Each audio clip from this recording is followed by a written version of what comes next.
আজকে আমাদের হাই কমিশনে বাংলাদেশ হাই কমিশন লন্ডনে যারা এসেছেন নিজন ভাইয়ের নেতৃত্বে সবাইকে হাই কমিশনের আমাদের সকল সহকর্মীর পক্ষ থেকে স্বাগত জানাচ্ছি এবং বাংলাদেশে যে কোটা বৈষম্য বিরোধী যে ছাত্র আন্দোলন 16 জুলাই থেকে আজকে পর্যন্ত যারা নিহত হয়েছেন, যারা শহীদ হয়েছেন, যারা শাহাদাত বরণ করেছেন, তাদের প্রত্যেকের প্রতি গভীর শ্রদ্ধা জ্ঞাপন করছি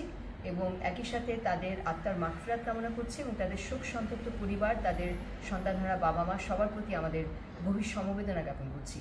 লিটন ভাইকে ধন্যবাদ দিচ্ছি, তার নেতৃত্বে আজকে বিভিন্ন মানবাধিকার সংস্থা থেকে এখানে যারা আমি দেখতে পাচ্ছি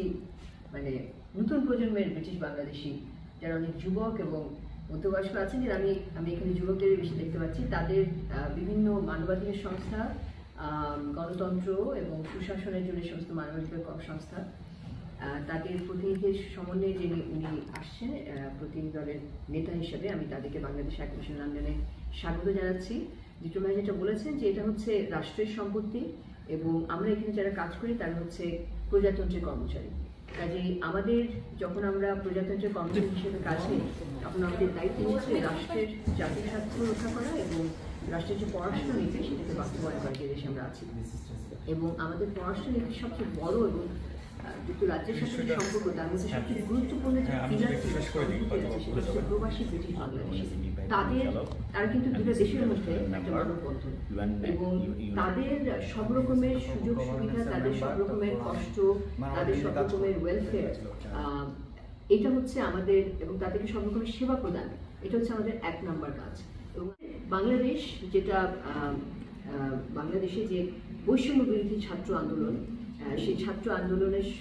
16 জুলাই থেকে আজকে পর্যন্ত যারা মারা গেছেন এই ছাত্র আন্দোলনে, যারা শহীদ হয়েছেন, আমি একটু বলেছি তারা শাহাদাত বরণ করেছেন, যারা শহীদ হয়েছেন তাদের বেশিরভাগই হচ্ছে অত্যন্ত যুবক, মানে আমার সন্তানের সমাজ, যুবক শিশু সহ যারা শহীদ হয়েছে তাদের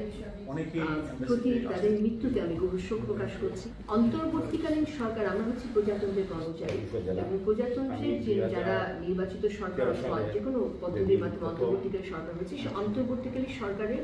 নির্দেশনার জন্য আমরা অপেক্ষা করছি, কারণ আমাদের কাজ করার একটা প্রোটোকল আছে। অন্তর্বর্তীকালীন সরকারে আমরা বিভিন্ন নাম দেখেছি,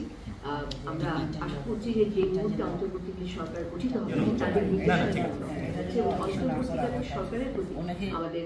আমি হাই কমিশন হিসেবে সাইদা মোনাত আছি এবং আমাদের হাই কমিশনের সমস্ত কর্মকর্তা কর্মচারী তাদের প্রতি আনুগত্য স্বীকার করছি ইন অ্যাডভান্স, বিকজ আমরা অপেক্ষা করছি অন্তর্বর্তীকালীন সরকারের জন্য। আর আমাদের বাংলাদেশের অন্তর্বর্তীকালীন সরকারের নির্দেশনা পেলে আমরা অবশ্যই তখন আমাদের অফিসিয়াল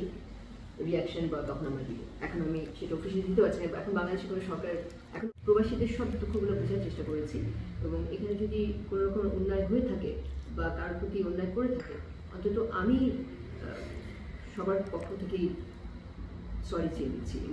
কি বলে অ্যাপোলজিস দিচ্ছি। প্রশাসনে তাদের অবদান রাখার কোনো প্রয়োজন নেই, কারণ বাংলাদেশ হানাদার মুক্ত হয়েছে এবং এই হাই কমিশনের পাশাপাশি সারা পৃথিবীতে আমাদের যত মিশন আছে প্রায় 70টির মতো, প্রত্যেকটি মিশনেই বাংলাদেশের বৈষম্য মুক্ত বাংলাদেশের যে স্বপ্ন, বিজয়, সে বিজয়ের প্রতিফলন থাকবে। এবং হাই কমিশনের অ্যাম্বাসাডার যারা আছেন, আমাদের দেশের অত্যন্ত মেধাবী সন্তান যারা, আমি পলিটিক্যাল অ্যাপয়েন্টেড যারা, তাদের বাদ দিয়েই বলছি, তারা বাংলাদেশের হাই কমিশনগুলোকে অথবা অ্যাম্বাসিগুলোকে বৈষম্য মুক্ত বাংলাদেশের, হানাদার মুক্ত বাংলাদেশের প্রতীকী এক টুকরা বাংলাদেশ হিসেবে তারা তাদের প্রতিষ্ঠানগুলোকে দেশের সম্পদ ফিরিয়ে নেওয়ার কাজে এবং দেশকে নতুন যে স্বাধীনতার বাংলাদেশ, সেই বাংলাদেশে উত্তরণের ক্ষেত্রে বৈষম্যমুক্ত, স্বাধীন, গণতান্ত্রিক এবং মানবাধিকারের বাংলাদেশে উত্তরণে তারা ভূমিকা রাখবেন। আজকে পেছনে আপনারা দেখতে পাচ্ছেন শুধুমাত্র রাষ্ট্রের প্রধান হিসেবে রাষ্ট্রপতির ছবি আছে, এখানে অনেক কিছুই ছিল আপনারা জানেন। ওই ছবিগুলোর প্রতি একসময় মানুষের সম্মান ছিল এবং সেই রাজনৈতিক শক্তি সেই সম্মানটাকে ধুলায় মিশিয়ে দিয়ে তারা এখন দেশে থেকে দেশে যাযাবরের মতো পলাতক থাকবে। আমি প্রথমেই আজকে আমাদের হাই কমিশনে বাংলাদেশ হাই কমিশন লন্ডনে যারা এসেছেন নিজন ভাইয়ের নেতৃত্বে সবাইকে হাই কমিশনের আমাদের সকল সহকর্মীর পক্ষ থেকে স্বাগত জানাচ্ছি এবং বাংলাদেশে যে কোটা বৈষম্য বিরোধী যে ছাত্র আন্দোলন 16ই জুলাই থেকে আজকে পর্যন্ত যারা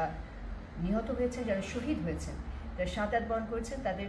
প্রত্যেকের প্রতি গভীর শ্রদ্ধা জ্ঞাপন করছি এবং একই সাথে তাদের আত্মার মাগফিরাত কামনা করছি এবং তাদের শোক সন্তপ্ত পরিবার, তাদের সন্তানহারা বাবা মা সবার প্রতি আমাদের গভীর সমবেদনা জ্ঞাপন করছি।